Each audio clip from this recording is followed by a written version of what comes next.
नहीं नहीं, महामहिम राष्ट्रपति सबके राष्ट्रपति हैं और अच्छी बात है, राष्ट्रपति जी हैं, अच्छी बात है। लेकिन सवाल केवल राष्ट्रपति पद पर किसी दलित या आदिवासी हमारे बहन भाई को बैठाने मात्र से आम दलित भाइयों की समस्याओं का समाधान नहीं हो रहा है।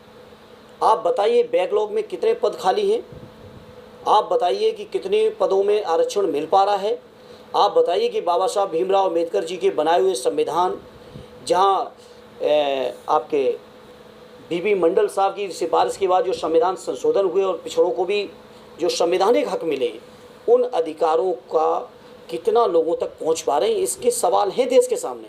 आखिर क्यों बीजेपी के लोग जाति जनगणना के विरोधी हैं, इसका जवाब दे दें। बताएं बीजेपी के लोग कि जाति जनगणना उत्तर प्रदेश में होगी कि नहीं होगी, बताएं ना। सांसद जी, स्वामी प्रसाद मौर्य के बयान के बाद में हमेशा ये कयास लगाए जाते हैं जब समर्थन करती हैं संघमित्रा मौर्य उनके बयान का, तो कि वो भी समाजवादी पार्टी में जा रही हैं, कहाँ तक है?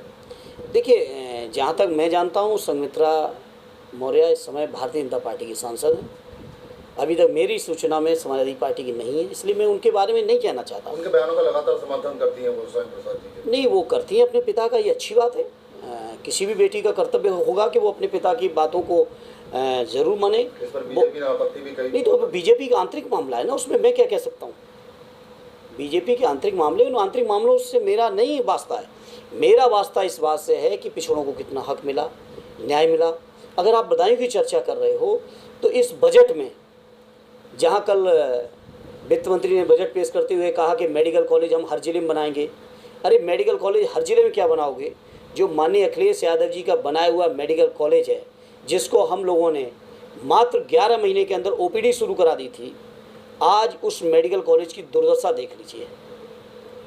मैं पूछना चाहता हूँ प्रदेश सरकार के मुख्यमंत्री जी से, उनके वित्त मंत्री से, उनके जनप्रतिनिधियों से, यहाँ बदायूं के उनके बैठे तीनों सांसदों से, तीनों विधायकों से, दिल्ली में बैठे केंद्रीय मंत्री से भी, कि बताएं भाई, इतने सब मिलके भी डबल इंजन, ट्रिपल इंजन, जाने कितने इंजन लगे हैं, सब इंजन लगा के भी बदायूं का मेडिकल कॉलेज नहीं चला पा रहे हो।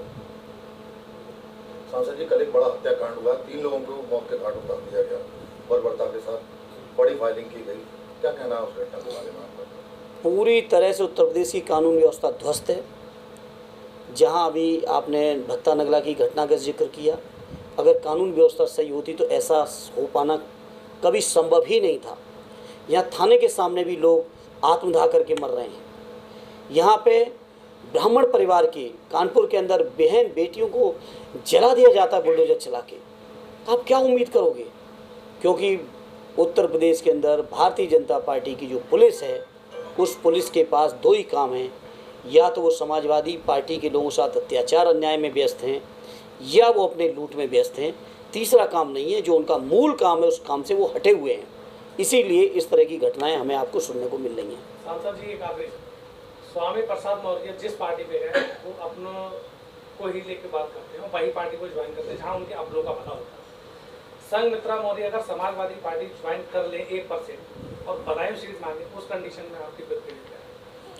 कल्पनाओं के सवालों के और कल्पनाओं के जवाब तो मुझे नहीं देने हैं, लेकिन समाजवादी पार्टी बहुत जिम्मेदार पार्टी है। हमारे राष्ट्रीय अध्यक्ष जी बेहतर फैसला ले लेंगे, लेकिन ये काल्पनिक सवाल, इन काल्पनिक सवालों के जवाब मुझसे न पूछें तो बेहतर है। नहीं, अगर बदायूं से टिकट मिलता है फिर आप